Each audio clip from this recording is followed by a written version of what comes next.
Olá pessoal, estamos aqui de novo para mais uma aula de Geografia para o 7º ano. O tema da aula de hoje seria migrações no Brasil, tá? A gente vem trabalhando desde o início do ano, logicamente, com as gravações, e o conteúdo para o 7º ano sempre vai estar um ponto referente ao Brasil, né, que é exatamente o conteúdo maior nesse sentido. E aí você tem hoje uma parte relacionada aos temas de população brasileira e também ao tema de urbanização, uma vez que, logicamente, o processo de urbanização ele vai estar atrelado diretamente a esse tema que são os processos migratórios no território brasileiro, tá? De um modo geral, a gente sabe que o Brasil foi um país construído por meio do contexto da imigração, né?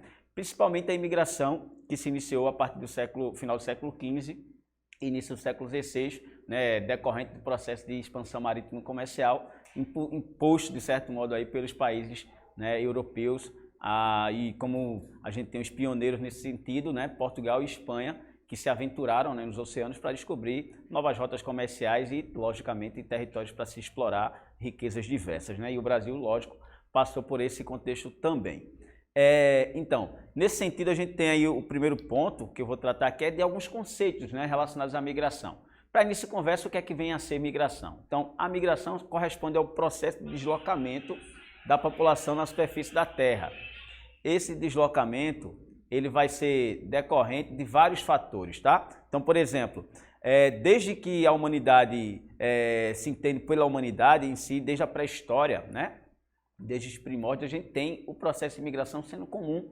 A gente sabe que na pré-história os homens eram nômades, né? E esse hábito nômade levava eles exatamente a estarem se deslocando constantemente de um lugar para outro. E qual era o objetivo dessa migração, né? Todos sabemos que os homens primitivos eles buscavam comida, alimento, né? Ou seja, e abrigo também, sobretudo por conta de animais ferozes que estavam aí, né, disputando espaço com eles naquele período, tá? Então, assim, primeiro de tudo, migração é o deslocamento da população. Tá? Segundo, quais são os fatores que impulsionam esse deslocamento, né? O que é que faz com que uma pessoa saia de uma área e vá para outra? Então, sobretudo a gente pode citar fatores de ordem econômica, né? Busca por melhores condições de trabalho, emprego, salários, tá? A gente tem outros fatores relacionados ao contexto religioso, cultural. Muitas vezes você tem migrações, né, de grandes massas de pessoas por conta do contexto, né, religioso. A gente tem um contexto político, né, relacionado sobretudo a guerras, quando ocorre um conflito armado, naturalmente você tem grandes grupos ou contingentes de pessoas migrando de áreas de conflito para áreas, né, onde você tem aí de repente uma situação de paz acontecendo. E as catástrofes naturais, como secas, enchentes, né, um tsunami de repente que atinge uma determinada área. O exemplo que a gente pode citar é o que aconteceu no Sudeste Asiático em 2004, né, Tailândia, Indonésia. No Sudeste Asiático, que também até o continente africano foi afetado, e sobretudo nas áreas mais próximas ao epicentro, né, do tremor, que aconteceu no oceano, né, você vai ter aí, né, cidades e determinadas ilhas que foram praticamente varridas do mapa por conta dessa grande onda que foi gerada a partir de um tremor de terra, né, nas águas oceânicas, tá? Então, de um modo geral, né, assim, a gente tem fatores econômicos, políticos, religiosos e também relacionados a catástrofes naturais que são os responsáveis, né, pelo contexto da migração. Uma outra questão importante para a gente entender é o seguinte, a diferença, né, entre, por exemplo, alguns tipos de migrações. Quando a gente fala, por exemplo, migração nacional, dentro do mesmo território de um país, né, que também pode ser chamada de migração interna. E as migrações internacionais ou também externas, que são aquele que uma pessoa sai de um país e vai para um outro, né? Um outro contexto também importante para você diferenciar seria a diferença entre emigração e imigração. Migração é o processo em si de deslocamento. Quando a pessoa sai da sua terra natal e vai em direção a uma outra área da superfície da terra, então a saída entende-se aí por emigração. Contudo, quando as pessoas chegam em determinado local, a chegada dessa pessoa vai ser considerada o processo de imigração, tá? Então, a grosso modo, você vai entender que o vai implicar em saída e o I vai implicar em entrada, tá? Então, emigração seria a saída de pessoas, né, para um determinado local e a imigração seria a chegada de pessoas. Também não podemos esquecer que você, no caso, poderia ser ao mesmo tempo imigrante e emigrante. Suponhamos o professor aqui, por exemplo. Eu moro em São Lourenço da Mata e suponhamos que eu viaje, né, e vá morar no Japão. Dê a louca em mim e eu vá morar no Japão. Então, lá, no contexto do Japão, quando eu chegar lá, os japoneses vão me receber como um imigrante. Eu sou um imigrante no Japão. Porém, quando eu sair daqui, né, as pessoas aqui no Brasil vão me considerar imigrante, porque no caso do Brasil, né, eu fiz a saída. Então, a pessoa pode ser, no caso aí, pode ser ao mesmo tempo imigrante, né, ele vai estar chegando em um determinado local, e também imigrante, porque com certeza ele saiu de algum lugar, né, e isso vai, né, ser interessante essa diferença, tá? Então, não esquecer desses 3 pontos. Migração ao deslocamento, a imigração seria a saída e a imigração a chegada, tá bom? Bem, aqui a gente tem um diagrama que vai mostrar os principais tipos de migrações, né, sobre alguns critérios vamos dizer assim, atributos, né? Então, de acordo com alguns critérios, a gente pode ter vários tipos de migração. Então, por exemplo, em relação à forma, a gente pode ter migração voluntárias, ou também chamada de migrações livres, e as migrações forçadas. A migração livre ou simplesmente voluntária é aquela que você sai por conta própria, porque você quis, algum motivo fez com que você buscasse esse processo migratório. Já a migração forçada, o próprio nome já diz, você não tinha intenção nenhuma de sair da sua terra de origem, mas te obrigaram, né? Aconteceu, por exemplo, com muitos escravos africanos que eram capturados no continente africano e foram trazidos aqui, né, à força para o Brasil para ser utilizado como mão de obra escrava, tá? Em relação ao contexto do Estado, então a gente tem as migrações legais, que são aquelas que, logicamente, os governos vão permitir através de um visto, num passaporte, e a gente tem as migrações ilegais ou clandestinas. Inclusive, esses dias estava passando uma reportagem, né, num desses jornais aí, né, da TV, em que mostrava o processo de migração ilegal de brasileiros, né, para os Estados Unidos, e essa migração ocorre sobretudo através do México, né, existe um corredor, vamos dizer assim, de migração ilegal, onde pessoas, vamos dizer assim, recebem um valor em dinheiro seu para fazer um percurso contigo até te levar, vamos dizer assim, ao teu destino, que seria os Estados Unidos, né? Muitos brasileiros fazem, né, esse processo de migração ilegal todos os anos e, coincidentemente, essa semana estava mostrando uma reportagem sobre isso e a cena triste da situação foi que muitos imigrantes brasileiros que embarcaram, né, nessa tentativa do sonho americano, como se chama, né, de chegar e morar nos Estados Unidos, acabou morrendo, né, e foram basicamente largados por esses indivíduos que fazem esse tipo de travessia, que chama-se de coiote, né, que é uma referência a um animal comum nos desertos ali, tanto dos Estados Unidos como no México, tá? E a gente tem, com relação ao contexto espaço, então a gente pode ter migrações internas e externas, como eu expliquei, né? Interna seria nacional e externa quando você vai para um outro país. E com relação ao tempo de duração, a gente pode ter as migrações definitivas, quando você vai para um local e não tem intenção de retornar, tipo o êxodo rural é uma migração muito comum nesse sentido, quando de repente, no caso aqui do estado de Pernambuco, né, muitos engenhos foram fechando suas atividades e famílias inteiras foram se deslocando das áreas rurais para as áreas urbanas. E esse movimento migratório intenso que aconteceu principalmente a partir do processo de industrialização do território brasileiro, que a gente viu na aula passada, é que fez com que muitas famílias, né, camponesas saíssem do campo e fossem morar na cidade, e isso de forma definitiva, tá? E a gente tem as migrações temporárias, que é, por exemplo, a que eu faço quando venho trabalhar aqui em Vitória. Eu sou natural de São Lourenço da Mata, né? Então, quando eu venho trabalhar todos os dias aqui na cidade de Vitória de Santo Antão, eu estou praticando aí uma migração temporária, né? Que, logicamente, eu venho trabalhar e retorno, que inclusive esse tipo de migração de retorno diário ou de vai e vem, né, a gente chama de migração pendular, né? Tá bom? Então, esse fluxo diagrama aqui ele mostra exatamente os principais tipos de migrações e, de acordo com os critérios aí, forma, a relação do Estado, o poder, espaço e também com relação ao tempo, tá? Bem, e agora alguns tipos de migrações bem particulares, né, que a gente tem na superfície da Terra. Então, o primeiro que eu trouxe aí foi o êxodo rural, né, fazendo uma referência exatamente ao nosso interior aqui do sertão nordestino. A gente tem muitas famílias migraram, fizeram esse movimento migratório, né, de saída dessas áreas mais sertanejas, onde a seca, né, e todas as dificuldades econômicas, né, que estão atreladas, provoca exatamente um desgaste, né, no contexto do solo e provoca muitas vezes a morte de animais e acaba trazendo prejuízos demais para as famílias que aqui moram, e aí a alternativa que muitas delas buscam é exatamente sair dessa condição e buscar uma alternativa melhor de vida nas cidades. Então, o êxodo rural basicamente consiste na saída do homem do campo em direção à cidade, e isso aconteceu em todo o Brasil e também em todo o mundo e continua acontecendo até hoje, tá? Só que em alguns lugares com maior intensidade do que em outros, ok? Bem, O normandismo é um tipo de migração mais, vamos dizer assim, antiga que se conhece, né? Como eu falei, na pré-história os homens já praticavam esse tipo de migração e esse é um tipo de migração que ainda hoje ocorre, tá? Existem grupos nômades que, por exemplo, vivem migrando nas pradarias e estepes na Mongólia, que é um país asiático que fica ali entre o território da Rússia siberiana, né, e a China.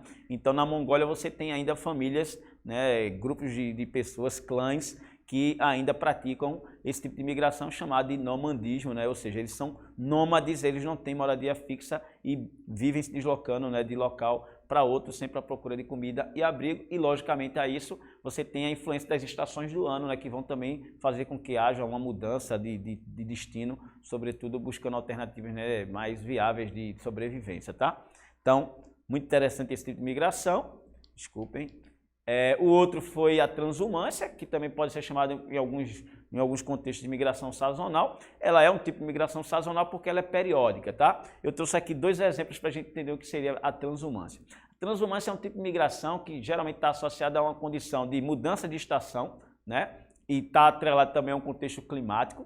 E elas muitas vezes, e esse tipo de migração está associado sobretudo ao contexto rural. Como assim? O exemplo aqui que eu trago da minha esquerda, né, seria exatamente aqui um grupo de pastores, né, que vão se deslocar com o seu rebanho, né, a depender do período do ano ou da estação em que você se encontre, né? Então, por exemplo, você tem pastores de ovelhas que ocupam determinadas áreas da superfície e aí, de repente, num período de chuva mais intensa, eles podem se deslocar com esse rebanho de ovelha para áreas mais altas do relevo. Então, o período chuvoso necessariamente vai ser o fator que vai impulsionar essa migração. Ou mesmo o contrário, você tem pastores por exemplo, carneiros da montanha, né? Que no período de inverno as montanhas vão ficar mais cobertas de neve, então os pastores levam o seu rebanho para uma parte mais baixa da montanha, exatamente para evitar, né, que haja algum problema maior. No caso do Nordeste, o exemplo que a gente pode dar de migração, da transumância, né, desse tipo de migração, seria o deslocamento de trabalhadores rurais. Por exemplo, né, existem alguns tipos de cultivos que são temporários, né? Então, alguns camponeses que não têm terra para cultivar e para plantar, eles trabalham, né? Eles vendem a sua mão de obra. Então, determinadas épocas do ano em que tem a colheita de um produto específico, como macaxeira, vamos dizer, feijão, né, fumo, etc. Então, esses trabalhadores vão para essas áreas de cultivo, trabalham um período ali de 2, 3 meses e aí, ao passo que o processo de colheita acaba, eles vão buscar uma outra alternativa em outra área do território que também esteja, de repente, em um período de colheita de um outro produto e aí, de repente, alguns vão até vir aqui para o canavial, né, para a zona da mata, né, colher a cana no período mais da colheita, né, e produção do álcool quando está mais em alta.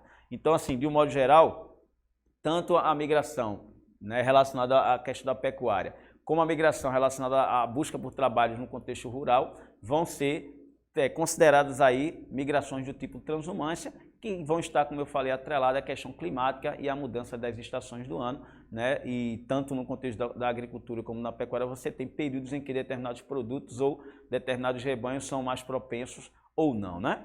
Bem, partindo aí para o último, vamos dizer assim, tipo de migração específica que eu trouxe aqui para trabalhar, a migração pendular, que é exatamente a referência do pêndulo, né? De vai e vem, tá? Então, pendular seria a migração que, de repente, uma determinada pessoa mora em uma cidade e trabalha em uma outra. Então, diariamente ela vai para essa cidade e retorna, né, para sua casa à noite e naturalmente você tem isso acontecendo entre cidades da região metropolitana, entre cidades daqui da Zona da Mata também, tá? Então, no caso da região metropolitana, todos os dias, milhares de pessoas saem de cidades como São Lourenço, Camaragibe, Jaboatão, né, e vão em direção a Recife trabalhar, né, isso pela manhã sobretudo, e alguns também vão estudar, né, nas universidades Federal e na própria Universidade de Pernambuco. Então você tem estudantes e trabalhadores indo em direção a Recife, a capital, e aí no final da tarde ou mesmo no início da noite você tem o retorno dessas pessoas e aí é interessante também pensar nos termozinhos que se aplicam a algumas cidades. Por exemplo, São Lourenço, Camaragibe e Jaboatão, em muitas situações podem ser consideradas cidades dormitórios. Por quê? Porque as pessoas saem dessas cidades para trabalhar no Recife e voltam à noite para dormir praticamente, né? Chegam em casa muito tarde às vezes por conta do trânsito, né, que é demorado, você às vezes passa 2 horas dentro de um ônibus, tá? Então a gente tem aí São Lourenço, Camaragibe, Jaboatão, podendo ser consideradas em muitas situações cidades dormitórios, tá? E no caso aqui da Zona da Mata, Vitória é uma cidade que também pratica um tipo de polarização aqui, né, entre as cidades de Glória, a Escada e etc. Então também existe esse fluxo de pessoas, né, entre essas cidades, tá, de Vitória para essas e também um contrário acontecendo, beleza? Então, migração pendular, vai e vem, ou, né, como pode ser chamada aí, essa migração diária, né, como também pode ser chamada. E aqui, falar um pouco do contexto da migração no contexto do Brasil, mas aí pegando um gancho já no contexto da pré-história, né, muito se fala de como é que os primeiros povos, os primeiros habitantes do continente americano chegaram até aqui. Então existem teorias que falam o seguinte, que os primeiros povos pisaram no continente americano, né, através de algumas situações, né, que podem ser viáveis aqui para discussão. Então, existe uma corrente de pensadores, né, no contexto paleontológico, arqueológico, histórico, que admite que grupos humanos migraram da Ásia, né, para o continente americano, atravessando uma área aqui chamada de Estreito de Bering, e isso há mais de 10 mil anos atrás. Digo mais de 10 mil anos atrás porque não existe ainda uma definição exata em relação a esse período de ocupação. Sabe-se que muitos grupos humanos chegaram aqui por volta de 18 mil, 16 mil, 15 mil anos atrás, né? Porém, alguns estudiosos apontam até, né, que essa ocupação, esse povoamento do continente americano pode ter acontecido um pouco mais tarde, né, há 100 mil anos atrás, como fala uma pesquisadora, Niede Guidon, que passou muito tempo pesquisando aqui o sítio arqueológico de São Raimundo Nonato, localizado no Piauí, tá? Ela encontrou algumas evidências que apontam talvez aí uma ocupação humana de 100 mil anos aproximadamente no território brasileiro, tá? Então, essa corrente migratória asiática teria, né, passado aqui do continente asiático para a América, exatamente no momento de mudança climática em que o nível da água aqui no Estreito de Bering diminuiu e houve também um congelamento de muitos trechos do oceano. Então, naturalmente, possibilitou que homens, né, os homens primitivos ultrapassassem a barreira e atravessassem para o lado de cá do continente americano. Outras correntes também apontam que talvez essa migração de chegada até a América possa ter acontecido em pequenas embarcações rudimentares, né? Logicamente existem várias ilhas e arquipélagos aqui no Oceano Pacífico e num momento de mudança climática em que o nível do mar diminua, muitas ilhas que não aparecem hoje podem vir a aparecer e isso pode ter facilitado o deslocamento em pequenas embarcações de ilha em ilha até chegar o continente americano, tá? Então, essas são as teorias mais aceitas para o processo de ocupação do território americano, né? Bem, em relação aos movimentos migratórios no Brasil, a gente tem alguns períodos, né, que a gente tem um maior fluxo migratório do que em outros, né? Tipo, desde o século XVI, final do século XV e início do século XVI, a gente sabe que o Brasil recebeu muitos imigrantes, né, europeus, né, vindo para cá pela ganância de buscar e explorar recursos, e também os africanos que vieram para cá, né, trazidos de forma forçada para trabalhar. Então, a gente tem a migração de colonizadores na ocupação da colônia entre o século XVI e o século XVII. Então, tanto o colonizador como também, né, a mão de obra africana para trabalhar. Já havia nesse período. No século XVII, entre o século XVII e o século XIX, a migração de escravizados continuou e se intensificou, então a gente entende que seria o maior fluxo aí de pessoas, né, que, segundo estimativas, cerca de 4 milhões de africanos vieram para cá, para o Brasil, no período, né, da colonização, tá? E entre o século XIX e o século XX, a gente tem aí a migração de vários grupos de imigrantes europeus, asiáticos, né, que vão vir para cá, japoneses, alemães, italianos, sírios, libaneses, né? Então todos esses grupos também, né, se fizeram presentes nesse processo migratório que vai ser desde o século XIX, final do século XIX e também início do século XX, tá? Então, alguns períodos aí vão se destacar no contexto da migração. Então, a gente tem aqui esses períodos entre o século XVI e XVII, XVII e XIX, e XIX até o século XX, os dias atuais. Bem, aqui mostra um pouco desse que eu falei em relação à migração de africanos, tá? As setas aqui, ó, mostram de onde partiam os fluxos migratórios de escravos, né, capturados de forma, logicamente, forçada. E veja que existe uma seta gigante trazendo, né, esses migrantes aqui para o Brasil. E aí a gente tem um mapa que mostra o percentual de imigrantes em relação à população total. Então veja, No caso do Brasil, a gente tem hoje mais de 200 milhões de habitantes e aí cerca de 1% dessa população brasileira, né, aí são basicamente de imigrantes, né, esse dado é de 2018, tá? Então, dos mais de 200 milhões de habitantes que temos no Brasil hoje, né, cerca de 1% desses habitantes são imigrantes de vários países, né, e locais. Bem, uma outra perspectiva importante, como eu falei, houve uma época na história ali, né, final do século XVIII final do século XIX e século XX, que a gente tem um grande fluxo de imigrantes para cá, para o Brasil, de várias localidades. Então, italianos, portugueses, espanhóis, alemães, japoneses vieram para o Brasil em grande quantidade, sobretudo entre 1870 e 1953. Esse período, tanto houve um estímulo do governo federal para essa imigração estrangeira vir para cá, sobretudo porque o Brasil começava o seu processo de industrialização e muitos trabalhadores, no caso aqui, que eram necessários para a indústria, o Brasil não tinha. Então você tinha aí a imigração, né, que foi estimulada também para esse contexto da industrialização para trabalhar na indústria. Tá? Então você tem aí cerca de 4 milhões aí de imigrantes que entraram no nosso território nesse período. Tá? E aí um dado mais recente, vamos dizer assim, dessa entrada de imigrantes no Brasil, perceba que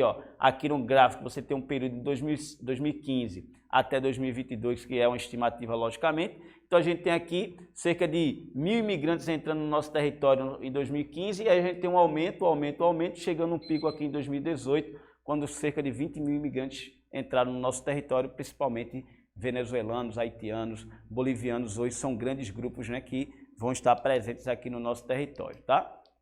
Bem, aqui algumas fotos do início do século XX, os imigrantes aqui vindo para o Brasil e desembarcando no Porto de Santos, tá? Então famílias de italianos e japoneses, né, e alemães fizeram-se aos montes, né, nessas viagens ultramarinas, tá? A gente tem aqui, atualmente, como eu falei, existe um grande fluxo de imigração de venezuelanos para o Brasil, por conta do contexto econômico e político que o país vive, né? País vizinho a nosso, então naturalmente a imigração fica mais fácil, e também de haitianos que vieram para o Brasil, sobretudo após o terremoto que atingiu o país em 2010. Então houve um grande terremoto naquele país em 2010 que varreu, né, parte do país e a capital basicamente ficou bastante destruída, né, a situação caótica, a pobreza muito grande, e aí você tem muitos imigrantes haitianos vindo para o Brasil, né, e até hoje você tem grupos de imigrantes que passaram a ter cidadania, inclusive brasileira, né? Bem, e para finalizar essa parte de imigração, veja que no contexto agora da emigração, que seria a saída, onde é que a maior parte dos brasileiros, quando saem do Brasil, qual o local que eles procuram, né? Qual o local ideal, vamos dizer assim, para se morar? Então, de um modo geral, quando o brasileiro sai daqui, ele procura alguns locais. Quais seriam eles? Os Estados Unidos, o Canadá, União Europeia, Japão, Austrália e Nova Zelândia. Esses são, a grosso modo, os locais preferenciais. E os Estados Unidos aqui seria o primeiro disparado, né? Onde você tem, no caso aqui, o gráfico, ele mostra o número de imigrantes brasileiros, né, que moravam no exterior em 2015, e aí os Estados Unidos disparadamente seria o país com mais imigrantes brasileiros, com cerca de 1.400.000 imigrantes, ok? E aqui, falar um pouco das migrações nacionais internas. O contexto da migração no território brasileiro vai sempre estar associado ao surgimento de novos polos econômicos. Então, na medida em que surgiu uma nova atividade econômica, a população migrava em direção a esse novo polo econômico. Então, aconteceu isso com o contexto do café, quando passou a se desenvolver no Sudeste, né, em São Paulo e no Rio de Janeiro, muitos imigrantes foram para lá. Aconteceu isso com a borracha na Amazônia no início do século XX e final do século XIX, né, quando o surgimento de uma nova alternativa para a produção de pneus surgiu, né, a borracha natural a partir do látex. Então, naturalmente, a Amazônia foi tomada por gente de tudo que é canto do Brasil e também do mundo, né, para explorar esse recurso. Quando o processo de industrialização aconteceu, também da mesma forma. Quando construiu a cidade de Brasília, você tem também um grande fluxo migratório acontecendo no nosso território. Então, de um modo geral, as setas indicam os principais fluxos migratórios em épocas distintas, né? Aqui entre 50 e 70, 50 e 70, 50 e 70, só que você vê que a condição muda bastante, sobretudo quando você vê, né, o período ou o tipo de migração que vai acontecer, tá? Aqui mais uma vez, ó, 1950 e 60, grande fluxo de nordestino para outras partes do Brasil, sobretudo Sudeste, Norte, né, Norte. Mais uma vez aqui também, um pouco na década de 40 e 50, mais uma vez um grande fluxo nordestino para outras partes do Brasil. O Nordeste tradicionalmente foi uma região, né, que grandes fluxos migratórios saíram dessa região. E mais recentemente a gente tem um interessante processo de retorno de muitos imigrantes que antes saíram do Nordeste, né, e foram para o Sudeste e agora estão retornando com novas perspectivas de trabalho que passaram a surgir, sobretudo a partir da década de 2000, tá? Isso é interessante.